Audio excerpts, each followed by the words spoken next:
വാക്യങ്ങൾ. അനന്തരം ഞാൻ കേൾക്കെ അവൻ അത്യുച്ചത്തിൽ വിളിച്ചു, നഗരത്തിന്റെ സന്ദർശനങ്ങളെ അടുത്തുവരുമാറാക്കുവീൻ, ഓരോരുത്തരും നാശകരമായ ആയുധം കൈയിലെടുക്കട്ടെ എന്ന് കൽപ്പിച്ചു. അപ്പോൾ 6 പുരുഷന്മാർ ഓരോരുത്തരും വെൺമഴു കൈയിലെടുത്തും കൊണ്ട് വടക്കോട്ടുള്ള മേലത്തെ പടിവാതിലിന്റെ വഴിയായി വന്നു. അവരുടെ നടുവിൽ ശണവസ്ത്രം ധരിച്ചു. അരയിൽ എഴുത്തുകാരന്റെ മഷിക്കുപ്പിയുമായി ഒരുത്തൻ ഉണ്ടായിരുന്നു.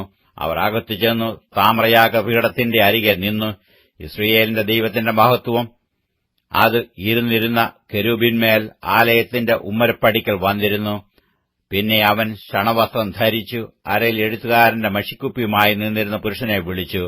അവനോട്, യഹോവ, നീ നഗരത്തിന്റെ നടുവിൽ യെരൂശലേമിന്റെ നടുവിൽ കൂടി ചെന്ന് അതിൽ നടക്കുന്ന സകല മ്ലേച്ഛതകളും നിമിത്തം നെടുവീർപ്പിട്ട് കരയുന്ന പുരുഷന്മാരുടെ നെറ്റികളിൽ ഒരു അടയാളമിടുക എന്ന് കൽപ്പിച്ചു.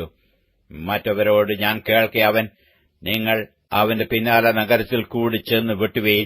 നിങ്ങളുടെ കണ്ണിനു ആദരവ് തോന്നരുത്, നിങ്ങൾ കരുണ കാണിക്കുകയും അരുത്. വൃദ്ധന്മാരെയും യൗവനക്കാരെയും കന്യകമാരെയും പൈതങ്ങളെയും സ്ത്രീകളെയും കൊന്നുകളവീൻ. എന്നാൽ അടയാളമുള്ള ഒരുത്തിനെയും തൊടരുത്. എന്റെ വിശുദ്ധ മന്ദിരത്തിൽ തന്നെ തുടങ്ങുവീൻ എന്ന് കൽപ്പിച്ചു. അങ്ങനെ അവർ ആലയത്തിന് മുമ്പിലുണ്ടായിരുന്ന മൂപ്പന്മാരുടെ ഇടയിൽ തുടങ്ങി. അവൻ അവരോട്, നിങ്ങൾ ആലയത്തെ അശുദ്ധമാക്കി പ്രാകാരങ്ങളെ നിഹതന്മാരെ കൊണ്ട് നിറപ്പാൻ പുറപ്പെടുവീൻ എന്ന് കൽപ്പിച്ചു. അങ്ങനെ അവർ പുറപ്പെട്ട് നഗരത്തിൽ സംഹാരം നടത്തി. അവരെ കൊന്നുകളഞ്ഞ ശേഷം ഞാൻ മാത്രം ശേഷിച്ചു. ഞാൻ കവണു വീണു. അയ്യോ യഹോവയായ കർത്താവേ, യെരൂശലേമിന്മേൽ നിന്റെ ക്രോധം പകരുന്നതിനാൽ യിസ്രായേലിൽ ശേഷിപ്പുള്ളവരെ ഒക്കെയും സംഹരിക്കുമോ എന്ന് നിലവിളിച്ചു പറഞ്ഞു. അതിനു അവൻ എന്നോട്, യിസ്രായേൽ ഗ്രഹത്തിന്റെയും യഹൂദാഗ്രഹത്തിന്റെയും അകൃത്യം ഏറ്റവും വലുതായിരിക്കുന്നു. ദേശം രക്തപാതകം കൊണ്ടും നഗരം അന്യായം കൊണ്ടും നിറഞ്ഞിരിക്കുന്നു. യഹോവ ദേശത്തെ വിട്ടുപോയിരിക്കുന്നു. യഹോവ കാണുന്നില്ല എന്നു അവർ പറയുന്നുവല്ലോ.